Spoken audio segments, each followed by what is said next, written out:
Hello YouTube! First, I'm sorry for not having uploaded the video on Akavir yet. And the only reason for that is because I've not yet acquired enough information to give you a clear summary of Akavir and all its events and all the races that live there. Because I want to fit a lot of Akavir lore into one video of about 20 minutes instead of having to make a video of 3 hours, because even I will get tired after the first hour.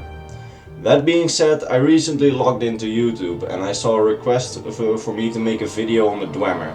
So when I saw this request, I decided to take some time and make a video on the Dwemer. So let's kick off. Usually the questions that rise when the Dwemer come up in a conversation are: who the hell are those guys? How did those guys have such advanced technology while other races are still pretty much medieval? What happened to those guys? And where the hell did those guys went? Well, to immediately end all doubt, they are not dwarves. Actually, they are elves, a race of mer, or elf. The Dwemer meaning deep elves, as you have high elves and bosmer being wood elves. As you would assume, when you see their ruins, they mostly lived underground, so this gave them the title of deep elves. But deep elf and dwarf are not the same thing. Of course, when you think of dwarf, you think of guys like Gimli and Thor in Oakenshield. Those guys are dwarves. Short guys with long beards and love for craftsmanship. So why did this race of elves get called the dwarves? The true reason is never really mentioned in any game, but the most likely assumption we can make is that the name dwarf was created by the giants due to their immense height compared to the Dwemer. Well, this sums about up who the hell those guys are. But now, why are they so advanced? Why can they extract the information on an Elder Scroll with ease? And why do we still go blind if we try? Well, the answer is quite simple. The Dwemer were very open-minded. You can compare them to extreme atheists. They hated the gods for their divinity. And they were very strong in magic like the High Elves. But they rarely used it because they saw it as inferior to them because it came from the gods. No, by choosing this path of open-mindedness and completely turning away from the so-called gifts of the gods, they choose knowledge and logic as their goals. But they had another goal. They hated the gods for their divinity, so they wanted to mock the gods by becoming divine themselves. This urge to become divine drove them to exploit science and create a lot of incredible inventions like steam power, machinery, and even robots, or animunculi as they are called. These robots had a nearly infinite energy source because they are active and patrolling the halls created by their ancient masters to this day. You can encounter them in Skyrim and I believe in Morrowind.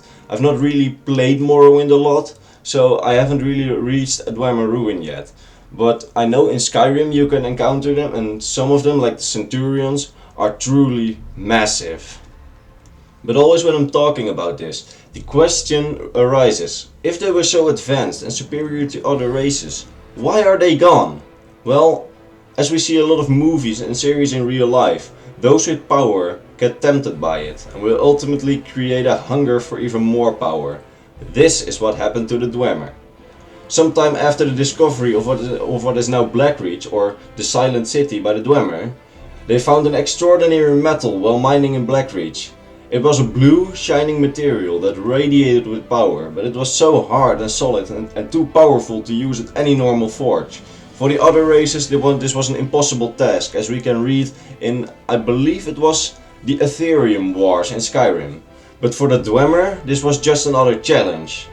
The 4 Dwemer cities in Skyrim formed an alliance to exploit the powers of this newly discovered material. The material, as you might have guessed, was Ethereum. The alliance had without doubt the goal to exploit the powers of Ethereum to make the Dwemer immortal and divine. Unfortunately, as what happens to those dividing power amongst themselves, they all get hungry. And soon the Dwemer cities were engaged in a bloody civil war, fighting over every piece of Ethereum they could find, and most importantly, the Ethereum forge at Bethalft, that was the place where they could forge with Ethereum, and Blackreach, the place to find Ethereum. After some years of civil war, the Dwemer were not really doing great. Unfortunately for them, other races saw this too, and the Nordic High King decided to attack the Dwemer cities and conquered nearly all of their cities. It took an entire century for the Dwemer to recover from this blow and take back their cities. It seems that they abandoned the Ethereum project after this, because even they saw how much of a threat it was to them, their goal to become divine, and even for them to survive. After this they kept quiet for some time. In the meantime, the Snow Elves, or as we know them now, the Falmer, were getting near extinction due to them being at war with the Norse, so they came to the Dwemer begging for help and refuge. The Dwemer agreed to help. Well, help. The Snow Elves were allowed to come into the Dwemer cities, but they had to eat a certain type of mushroom that was growing in Blackreach. This made them blind, and then the Dwemer enslaved them. Well, that happened. In the meantime, the Dwemer and the Divinity Project had taken a new turn. They wanted to build a giant robot to mock the gods. They wanted to make their own god. So they thought, what does a god need to be a god? These were some of the points they thought a god needed.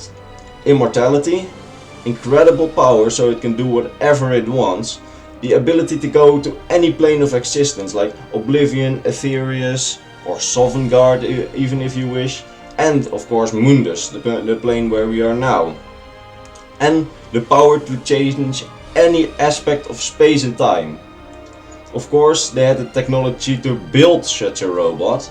For the other races it was impossible, but for the Dwemer it was just a challenge. But they had just no way to fuel this robot so it would have all the abilities a god needed. It was just not possible. They would need a soul gem, but very much larger. They need something more powerful. They did not have something like that. But this all changed when they were mining under the Red Mountain and found the Heart of Lorkhan.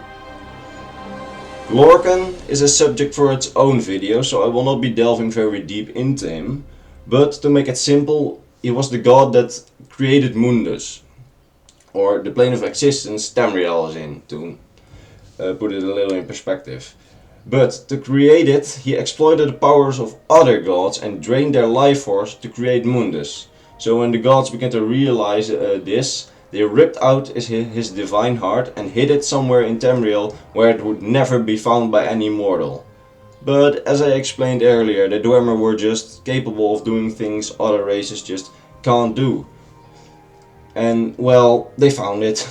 When they actually found the heart and felt the immense power it had, they quickly began to prepare the giant robot, now named Numidium, to be fueled by the heart. And in the end, make the Dwemer immortal and maybe even divine. They developed 3 tools to be able to harness the power of the heart and use it to fuel the medium: Keening, Sunder and Raidguard. Well, this is the point where they get in trouble again. Somehow, word got to the Chimmer leader, those are the ancestors of the Dunmer, about the Dwemer preparing this. He decided this power should not be in the hands of anyone, so he marched to the Dwemer gates with his armies and fought the Dwemer to capture the heart. Well, in the meantime, the Falmer, or the slaves of the Dwemer, were revolting against their Dwemer masters. And this trouble all urged the Dwemer lead architect Kargranek, I believe his name was Kargranek, yes, to speed up the development on Numidium. By now, the Dwemer were like the Germans in the end days of the Second World War. The enemy had already captured a lot of their cities, and the only territory the Dwemer still had were the inner chambers of their cities. As the Chimmer armies kept making progress, Kargranek finished his project and placed the heart into Numidium. By this time, the Chimmer armies were literally fighting the Dwemer in the very room where this happened, and the heart was housed. In a last attempt to save the Dwemer race and probably make them immortal, Kargranek used the 3 tools on the heart to activate Numidium, and thus make the Dwemer race immortal and maybe win the war. But nobody knows if this actually has worked. Actually, nobody except for maybe the lore writers at Bethesda, but we just keep them out of the picture for now. Because the moment Kargonek touched the heart, all of the Dwemer disappeared. Suddenly they all vanished. Poof! Like, well, from that point all we can do is guess what happened, and well, some of my personal assumptions are that it worked or it backfired. Well, if it worked, the heart probably made them immortal, and Kargonek used the power of the heart to actually teleport the entire Dwemer race to another place of existence where they are now living like Greek gods or something. Well, this theory is backed by a guy immortal claiming to have visited all kinds of planes of existence, and he said he had seen Deidre and all sorts of other things, and even Dwemer. Well, and the other option is that it backfired on them, and their entire race just vanished. Like the disable command in Skyrim, it just removed them from the world, deleted them. Well, this theory is backed by the fact that in Skyrim, at the College of Winterhold, you can do a mission in which you help someone at the college, forgot his name, to recreate the ritual Kargonek performed by using the tools to work the heart on some soul gem. A lesser source of power, but essentially the same thing as the Heart of Lorkhan, just lamer. Well, when you do that, and when he touches the soul gem, or the warped soul gem by now, he suddenly vanishes. He just vanishes. Well, those are, in my point of view, the most logical explanations. Well, as for the comment that sparked this lore video, Country Middleton said he thought the Dwemer are still among us, but living somewhere deep underground. I can say without a doubt that the Dwemer that were in Mundus at the time of Numidium's activation are not likely to be among us, but there is a small chance that there are still small or even large Dwemer colonies underground. But how? After all this information, how? Well, to explain this, we take a little example from Morrowind. In Morrowind you can encounter the only living Dwemer that ever appeared in any of the games. His name was Yagrum Bagruf or something. I'll write it on the screen when I know it. But he is still here. Why? At the time of Numidium's activation, he was in some other plane of existence, I believe in Oblivion or something. Again, I have not really played Morrowind a lot, so I just had to do with Let's Play videos and wikis for the sake of this point of the theory. Well, so it seems that whatever happened to the Dwemer at that time, it only affected the Dwemer that were in Mundus at the time.